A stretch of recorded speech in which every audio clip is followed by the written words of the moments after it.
Hello, everybody. How are you today?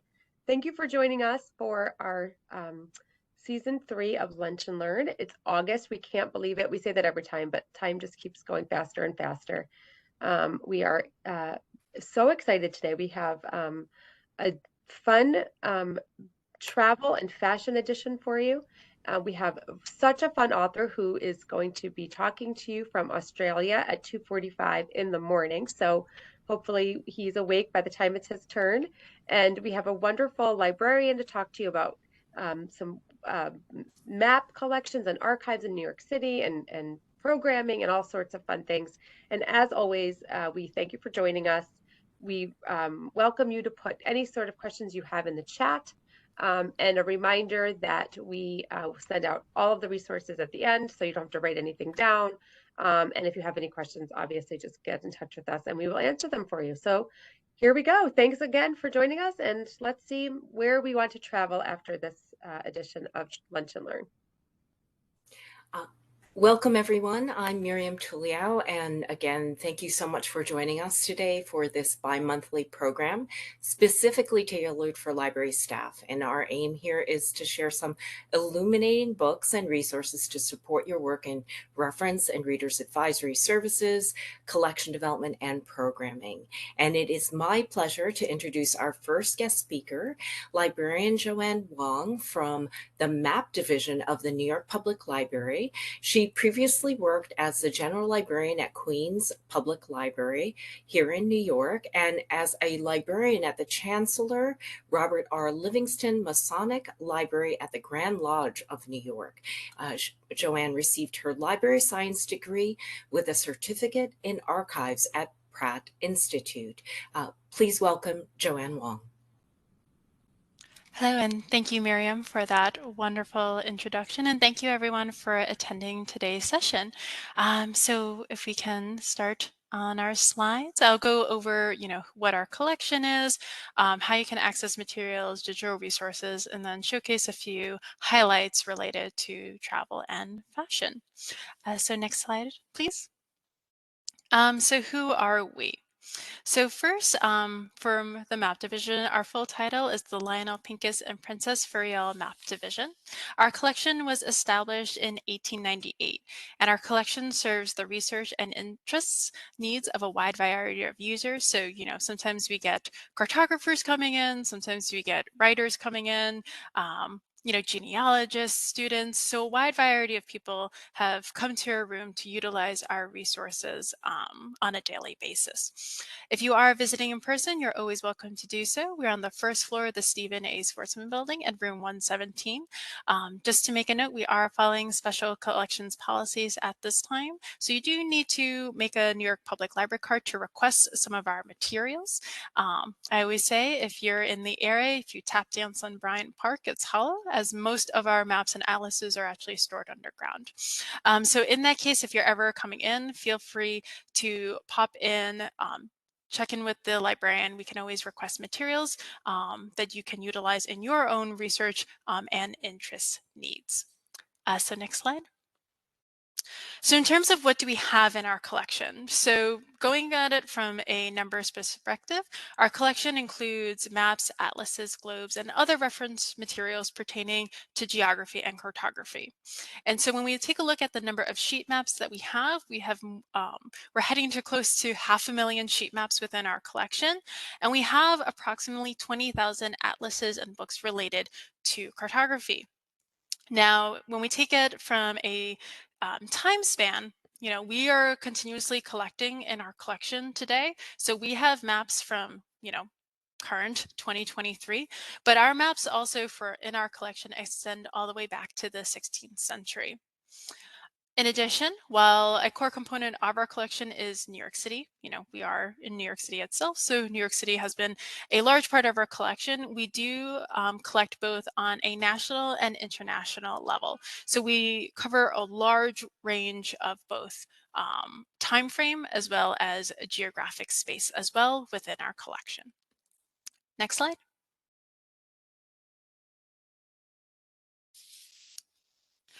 So in terms of if you're ever looking to find items within our collection, we do have two handy catalogs that you can utilize. So when you're on the New York Public website, what you can do is if you click on the research tab, you can access our online research catalog. In addition, we still utilize our printed dictionary catalog, which includes all items added to the collection before 1971. To learn more on how to use both of these catalogs effectively when you're searching for materials, we do have a research guide called Navigating Research at the Map Division, as well as a virtual class of that same name that you are welcome to attend. And I'll talk a little bit more about that in a second, but those would be your introductory steps to starting to use these catalogs for your research needs. Next slide. So in terms of virtual services, so I've talked a lot about things that are physically here in person, but not everyone is able to make it to room 117. So in those cases, what other services do we provide that you can access at home? So if you go to the next slide, you're going to see that online research guides and articles and databases are some of the key resources that we offer at home. You do not need a library card to access the online research guides. So starting with there, these guides are based on popular research questions and lists to help get you started on some of the resources that you can utilize both at home and at the library. One of the ones that I do like to mention is the map research at NYPL. So if you click on there, you'll see an extensive list of finding aids, as well as many that are associated with digitized images in our collection. And a good example is our fire insurance atlas collection. A huge chunk of it has been digitized, and that link is going to be accessible through map research at NYPL. Going on theme with today's presentation, too, a question we often get is going to be related to historical traveling. And so as a result, we do have a research guide on how to conduct historical travels research with our collection at the map division. When you go to articles and databases, you can access this on the NYPL site. So depending on the database you choose, some of them you do have to be in person, some of them you can access at home with a library card, and some of them are just accessible in general. But if you are looking for anything related to mapping, if you go under subjects and click maps, atlases, and geography, you'll pull up a number of databases that are pertinent to our division. The two that I usually like to recommend that are really popular with our patrons, you do need a New York Public Library card to access, but you can create an e-card via the main site. But it's the Digital Sanborn Maps, which covers for the tri-state area, as well as the Columbia Gazetteer of the world. So both of those are really popular, and those are accessible at home with that New York Public Library card. So if you go to the next slide. So in terms of classes that we offer virtual public classes. So these are completely open to the public. You do not need a library card to attend. And what it is that for these, you can access them via the nypl.org/map site. And they're updated approximately on a quarterly basis. But we do have classes on various topics. So once again, we have it on historical travels, we have the introductory class. In addition, we also have a class on that's going to be premiered later this month on armed international conflicts.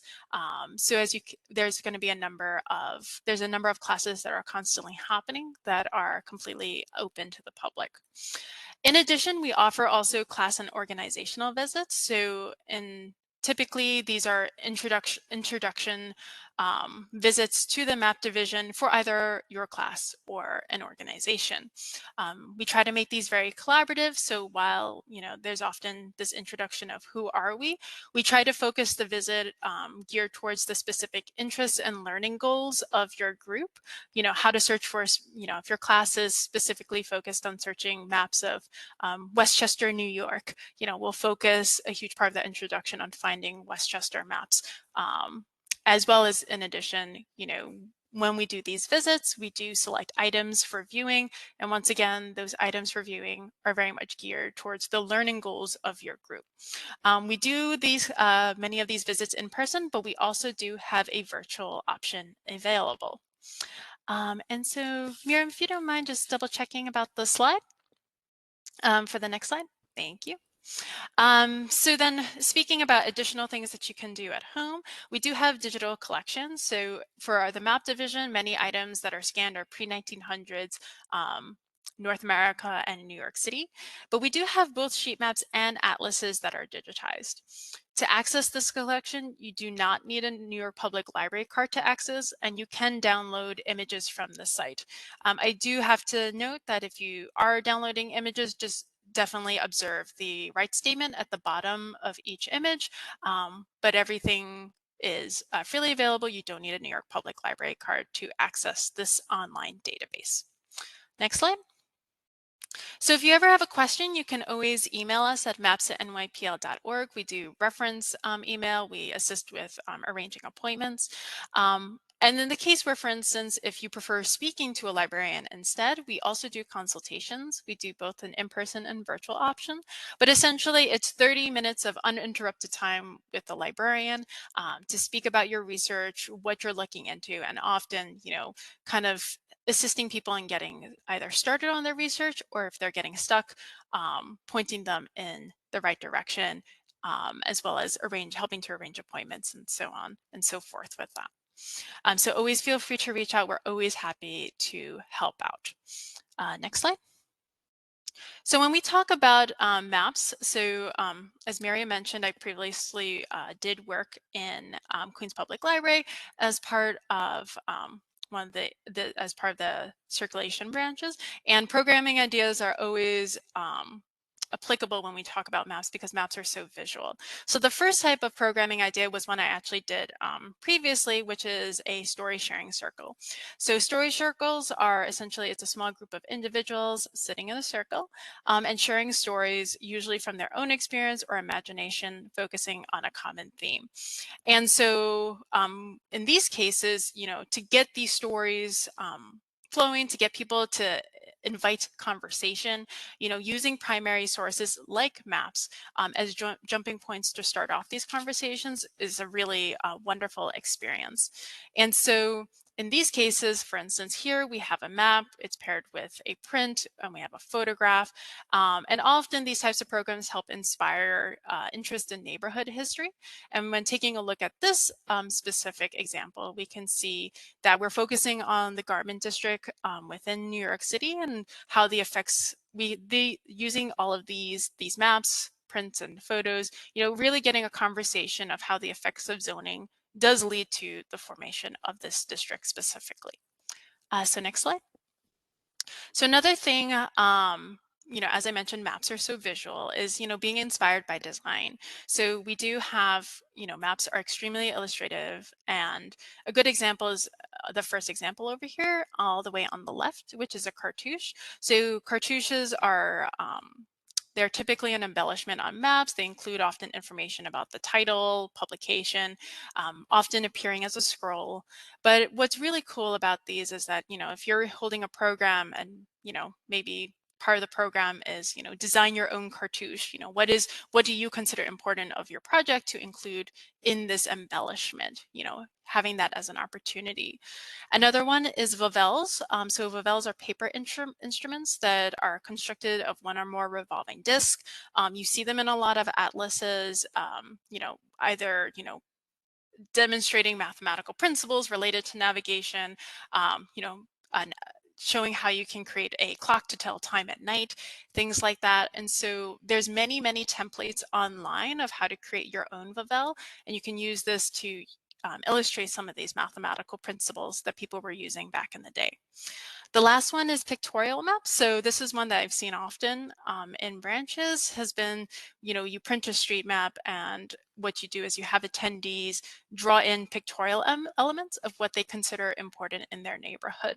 And so really getting a sense of what the community is thinking is important within their specific neighborhood. So those are two ideas for programming where maps can be really useful of either utilizing them as resources within or helping to inspire a type of program that you could do either in your classroom or in your branch. So next slide. So now heading into some interesting maps that we have in our collection that are within the theme of travel and fashion today. So in terms of travels in the collection, if we go to the next slide, so we have many maps within our collection where you can see travel routes. And often many of these maps have multiple forms of travel on them. So in this case, for this digital's map of the United States from 1851, you can see very clearly that we have, routes by railroad, routes by steamship. And if you take a look in this zoomed in section, you can clearly see those railroads, the canals for travel, the stage routes for coaches, which I always think is a very fun aspect when we think of historical travel, as well as telegraph lines. And these maps specifically, we've seen them used a lot by genealogists if they're trying to track how a person might have traveled from one location to another. These types of maps are really helpful to kind of give possible options that would be applicable for the person that they are following in the record. Another thing I like to note is that many maps, including this one, is actually a good example. It's actually accompanied by travel guides as well. So when you take a look at the maps like this one associated with a travel guide, you just get even more information of, even timetables. How much would have cost? What was the actual time? Was it 4 hours? Was it 6 hours? So they're chock full of information, these sorts of maps, in terms of learning how a person would have traveled from point A to point B back in the day. If we go to the next slide. So we have something called a navigational chart. So navigational charts are essentially charts for, if you're not necessarily the passenger, but if you're steering the vehicle. And these maps were used to assist in navigating the route itself. And as such, when you take a look at navigational charts, many of them are created by governmental agencies. They often also, they have specialized information. Navigational charts, I usually say, is an umbrella term under which we have nautical charts, so traveling by water, or aeronautical charts, which is traveling by airplane. And I like these because it's useful in trying to determine, if I was steering the vehicle, what would I have seen back in the day? And so if we go to the next slide, one of the things I love about this example from 1822 is that you can see in terms of just what obstacles might a navigator have along their chosen route. So we can see, flats dry at low water. We have breakers, things you might want to avoid. But then you also have land features that can aid in navigation. So I always love the 3 single trees on the right-hand side. In addition, information about where can a boat or airplane land safely is often on navigational charts. And in this case, you can see it at the top where it says vessels can lay alongside of the bank. And then often on these, you'll also get some fun bits of information. So I always love to point out for this map, the excellent clams to be had here in the upper left-hand corner. So if you go to the next slide, you can also see, so whenever we talk about traveling, travel doesn't just happen on a national and international level. Travel happens every day. And a good example is local transit maps, which we have a numerous amount within our collection. And so this map is from 1904. And the first passenger subway car that did operate in New York City was via the IRT in October of 1904. So what I do love about this map is that you can see, kind of the commuting routes that were used before the introduction of the subway, but also the introduction of the subway itself. So this map shows the elevated railroads, the introduction to the subway, which you can see at the bottom where it says Rapid Transit Railway underground. But you also see the numerous amount of ferry lines that are servicing New York City at this time, as well as the streetcar lines itself. And what I love about these local transit maps is that they help answer the question of just how people traveled on a daily basis, getting to work, visiting family, and so on and so forth. So now that we've taken a look at some of the historical travels maps, if you don't mind going to the next slide, we're going to start sharing some images of maps that represent fashion within our collection. And so then the first type of map that I want to talk about where we're focusing on fashion is, if we go on the next slide, you're going to see something that we call fire insurance atlases. Now, fire insurance atlases were created to allow insurance companies to have accurate information about property that was being insured. And so as such, these atlases often provide zoomed in views on various cross sections in urban areas with detailed information on blocks, lots, buildings in the area, even what buildings are made of and what the buildings were going to be used for.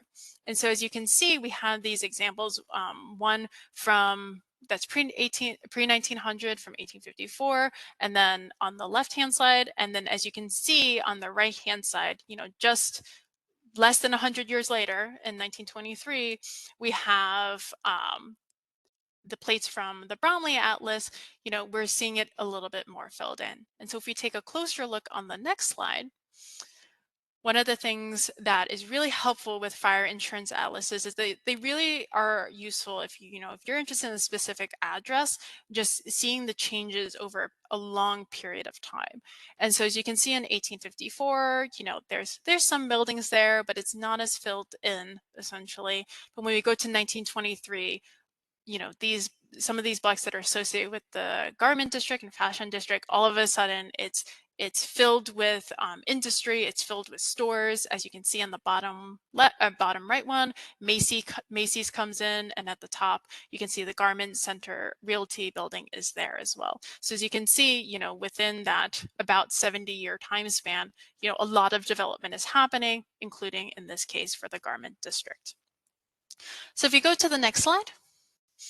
So something similar, not necessarily the same, but something similar is this Nirenstein's Real Estate Atlas from 1955. So this, it's right in the name, this atlas is very real estate focused. And what's very interesting about this one is that it provides information on what specific shops and owners were present on each block. And so when you take a look at the screenshot on the right, you can really start seeing a lot of the garment businesses that were just within this one block section within this area. And what's also interesting for this one is that this atlas does show a snapshot of what the district looked like in 1955. So really getting a sense of how busy it was, how many businesses were there.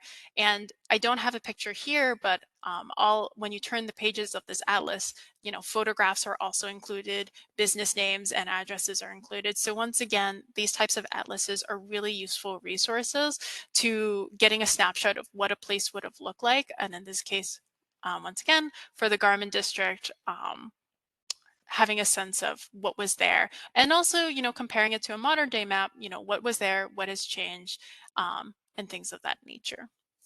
So if we go to the next slide. So we do have this map I like to usually share because one, really emphasizing that we do collect into our modern day map making. So this is from 2003. It's called the Fashion Center. And this type of map, I like these maps essentially because they help, we get this big view, zoomed out view of part of Manhattan, but it also on the verso has a zoomed in section where it helps define the region and helps to visualize which sections are focused on what part of the industry. So because on the one on the left, you can see it's color coded, you can see, what is a commercial building versus apparel versus textile. And, as I was mentioning, in terms of comparing maps, this map that's more modern is very useful to comparing to an earlier map like the Nirenstein Atlas that we just took a look at to see once again what has changed and what has stayed the same. And so those are just some examples from our collection, both for historical travels and for fashion. So if we go to the next slide. I do want to thank everyone for coming today. You can always email any questions to maps@nypl.org. And if there's any questions in the chat, I would be happy to answer them. Thank you so much, Joanne. This was tremendous. It was a great tour of some special items in the collection and ways that library staff, researchers can access it. Quick question for you as somebody representing the MAPS division. Have you had any interesting reference questions lately? Yeah, so one of my favorite reference questions that came in recently was, someone had a map at home and they were saying, this is, I'm interested in this map. that I have. Can you give me some historical context of what it is? And so I was able to, start digging through all the reference books and the cartobibliographies to start tracing based on the information I had to find out the history behind what they have at home. And it was fun because I on a very surface level I was like, oh, it's this map, that's what I think.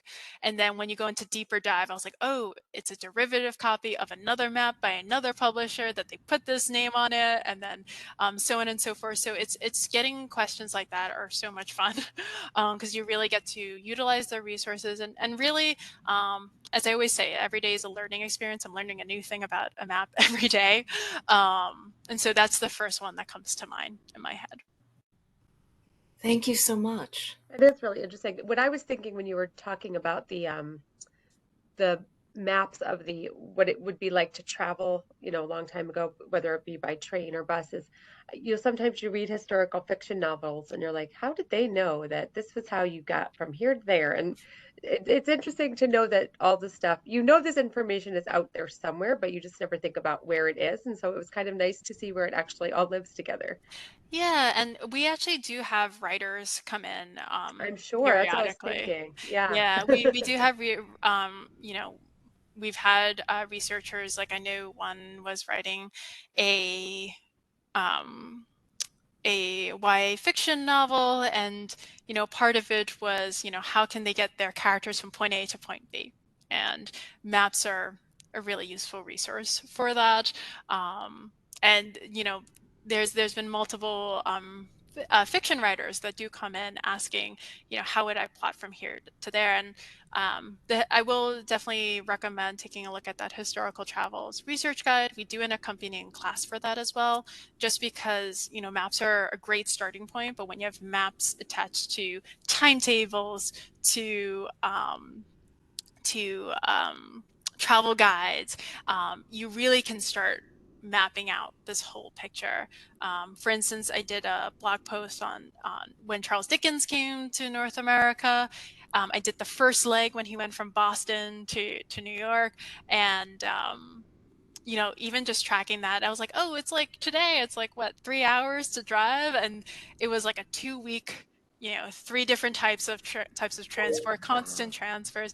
But it was really interesting to be able to utilize, newspapers, guidebooks, maps to really recreate that entire route. Granted, only the first leg of that route, and really getting a sense of, kind of what travel would have been like, and what some of the considerations that we don't really think about today, like in terms of like I have to make a lodging routes for every evening necessarily because I keep having to transfer, or trying to catch the horse and buggy along the way, and things like that. Oh, it really is fascinating to know that all this exists. And Miriam and I do like to make little day trips, so we might have to come down and ask you some more questions in person. That would be lovely. Feel free to visit anytime.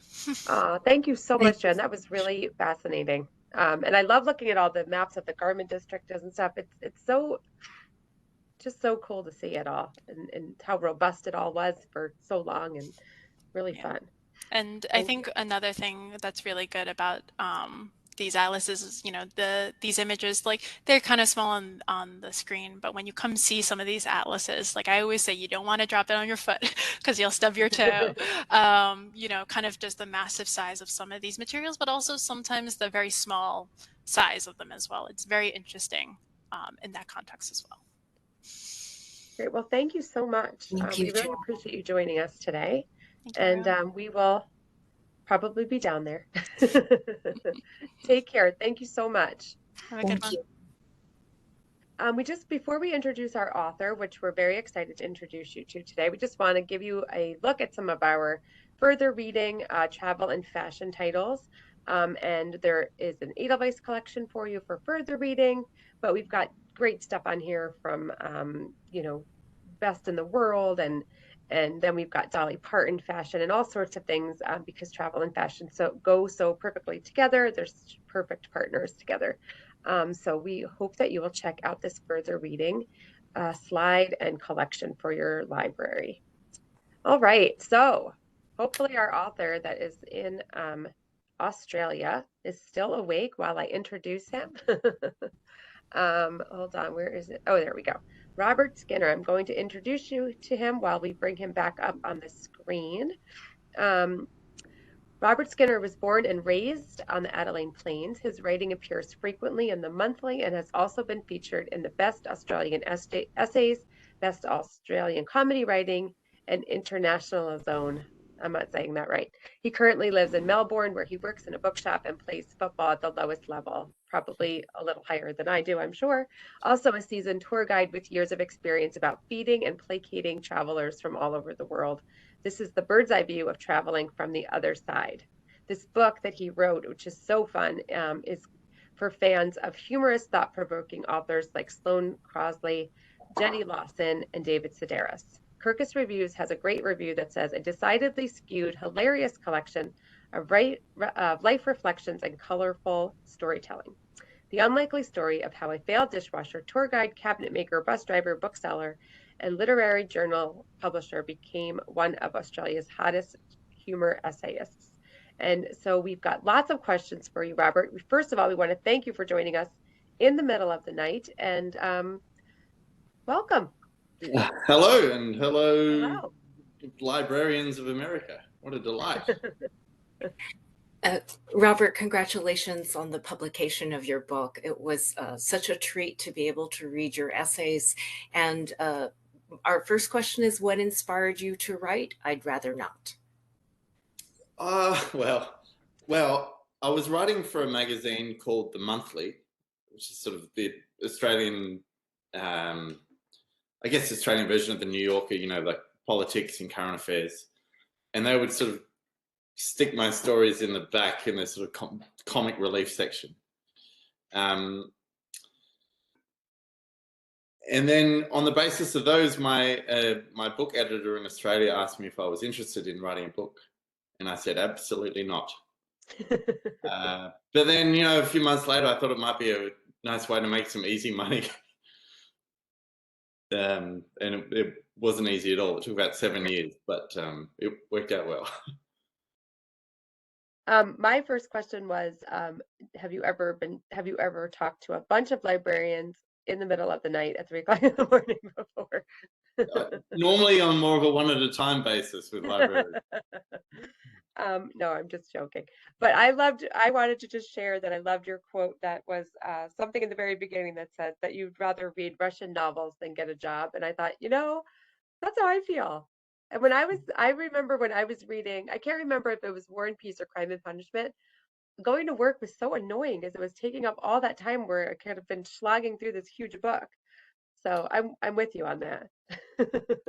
Well, I mean, even the pleasures of reading aside, I feel like our days are filled with such rigmarole at the moment that there's just enough hours to get everything done, not counting your job, and then you find out you have to work 8 hours a day as well. So, when am I supposed to do everything? Seriously, there's no time for the good stuff. So one of our questions was, would you be able to share some of your adventures and misadventures?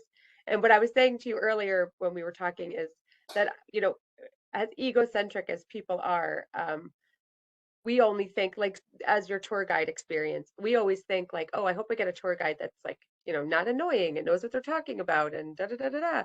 And I never thought about it from the other perspective of the tour guide, thinking, I hope all these people don't drive me crazy today. So if you could just tell us about some of your traveling adventures and some of the most memorable experiences that made this book come about, that would be great. Well, I was thinking about this. I actually think that one of the sort of the formative travel experiences that I did that is not in the book, but is, I think, where I started writing, was when we were about 19, me and a few friends went to New Zealand, but none of us had thought to really bring any money. I think we had about $80 each. And, but, we're like it's New Zealand dollars. So it's like 92 New Zealand dollars.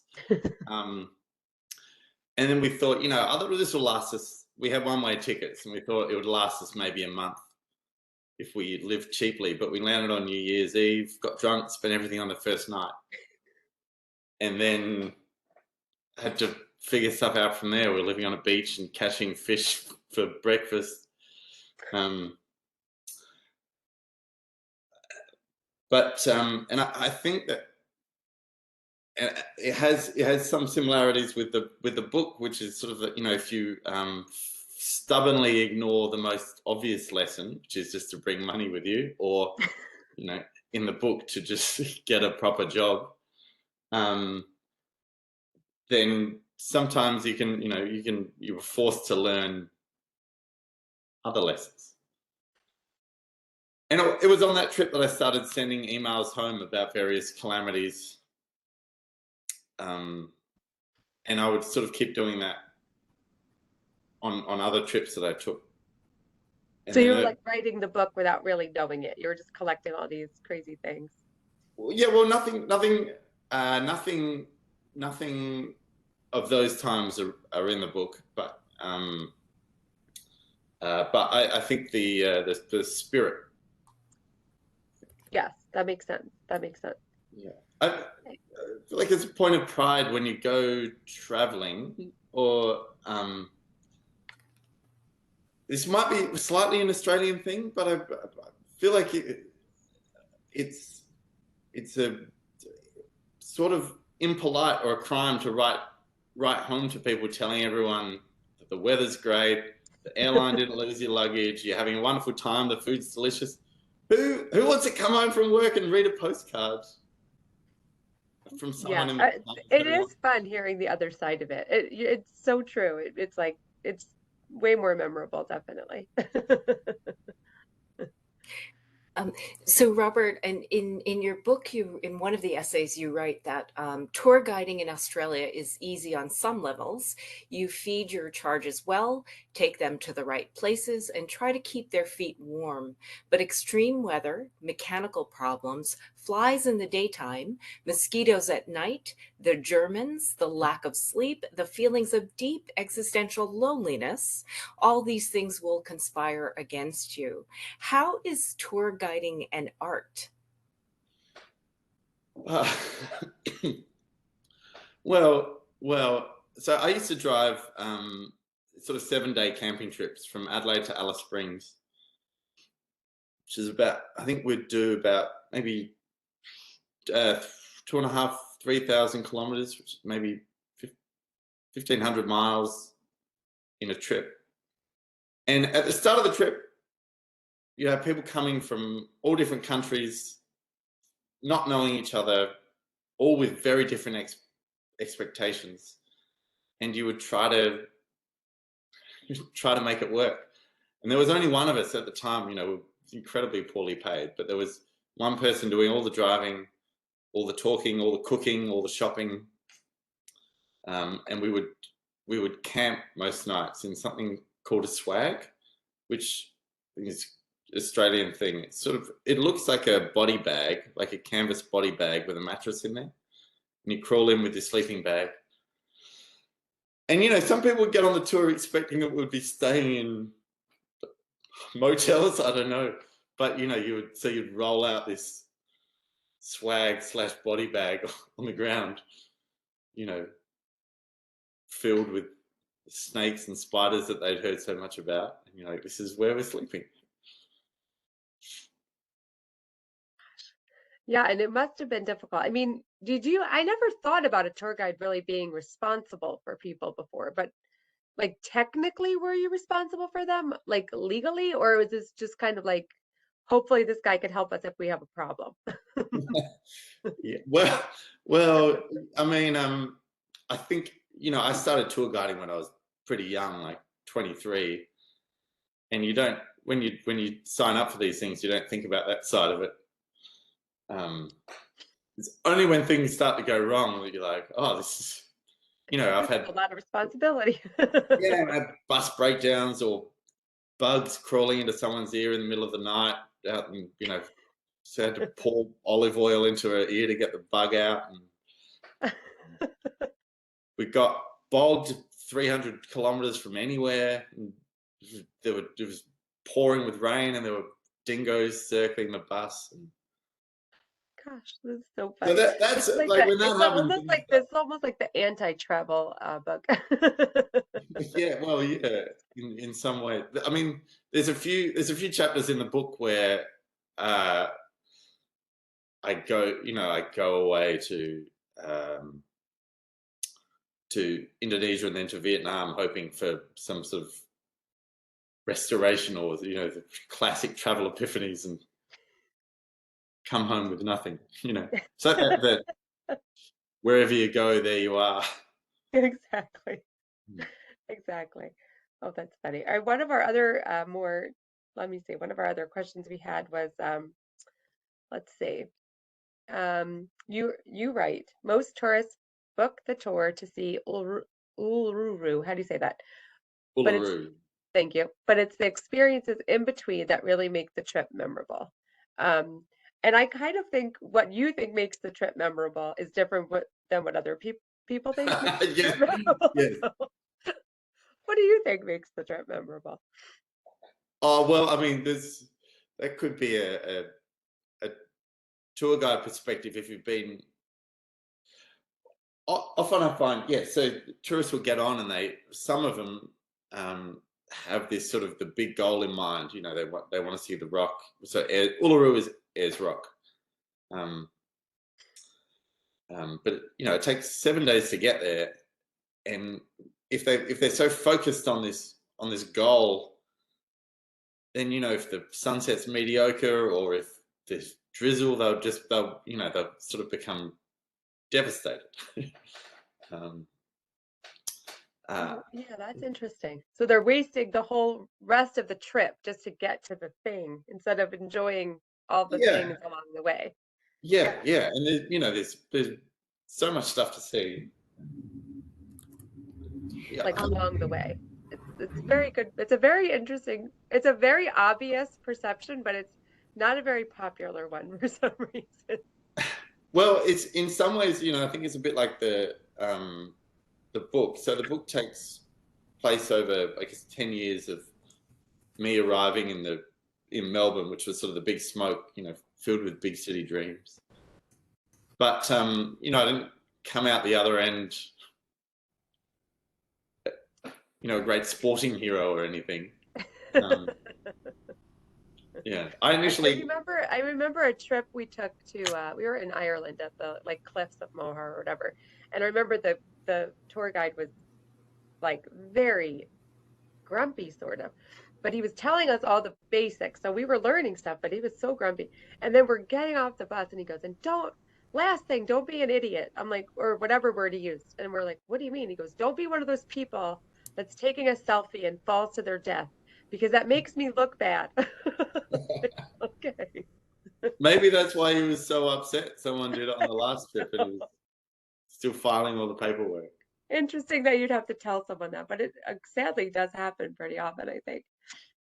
Oh, Miriam, do you want to ask the next question? Yeah. And in one of the essays you write, much to my annoyance, Melbourne kept getting voted the world's most livable city, which, if things aren't going well for you, makes you feel the opposite of Frank Sinatra in New York, New York. If I can make it here, where can I make it? And also, you write that a significant part of living in Melbourne is planning to leave it. Would it be possible for you to elaborate?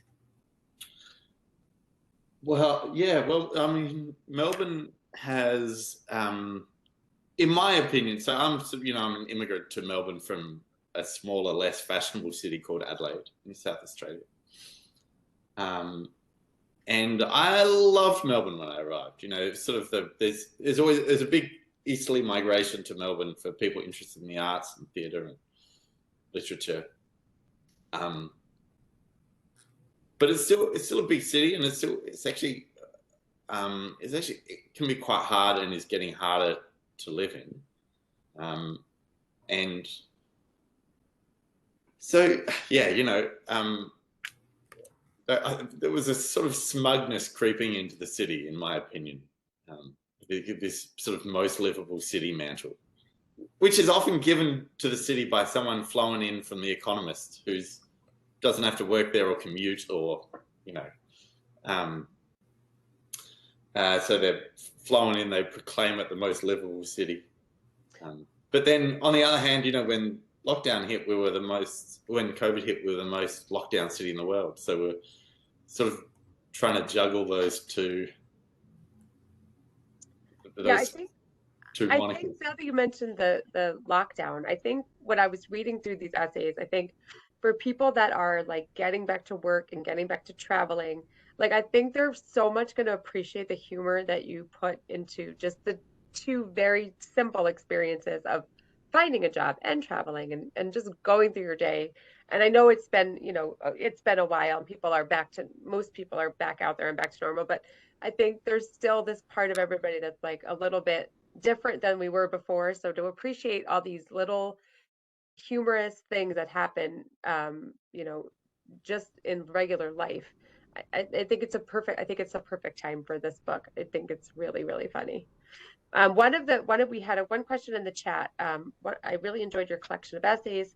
I know you already went over some things you didn't include in your collection, but were there any stories or ideas you were considering adding and didn't, or anything, or anything thinking back that would have been interesting to talk about that you think missed the book, or do you have something else maybe planned for the future? Well, I mean, writing wise, I'm more of a cutter than an adder. So there were a few things that I'd written that I left out. I think there are other stories that could have made it in, you know, that have like the New Zealand story, or there was a time in the early 2000s when I was investigated by the federal police over here for I was at uni, I was pretty bored. I put an ad in a local paper advertising for an arch nemesis, and I think it said preferably a high-ranking police or government official for old-fashioned battles of good and evil. And someone in the officers of Sydney didn't see the funny side. No,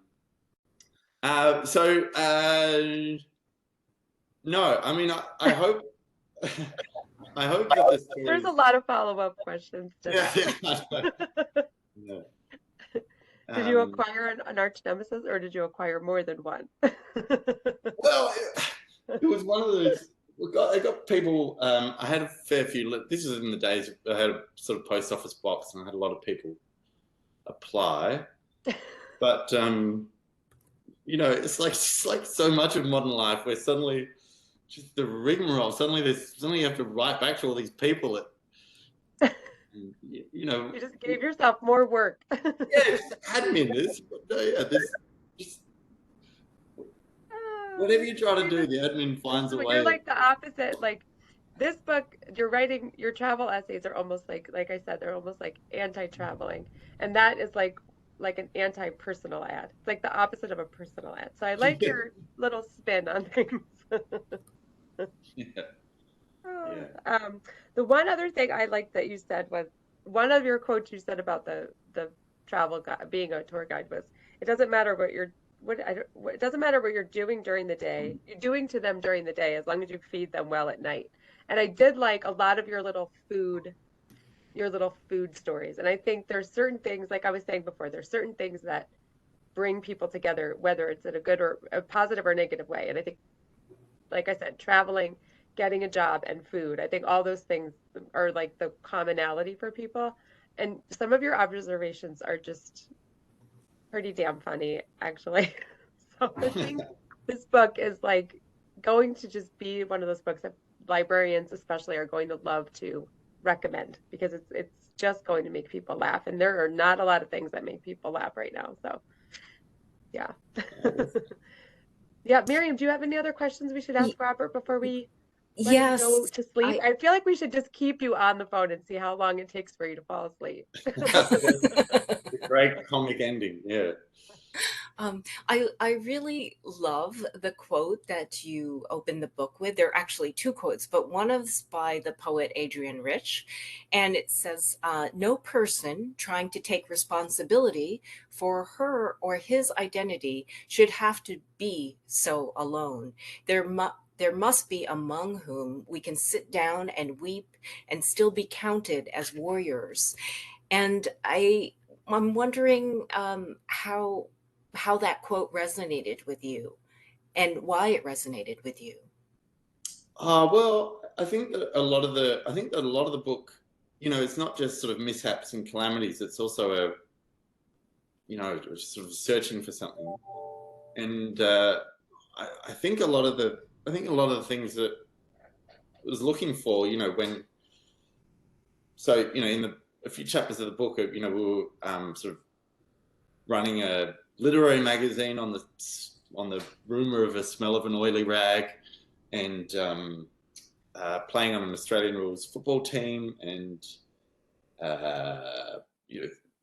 organizing house parties and things like this. All those moments where you feel like you're part of a group of people all sort of striving to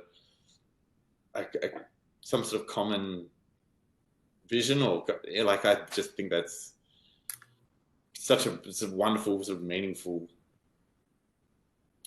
having a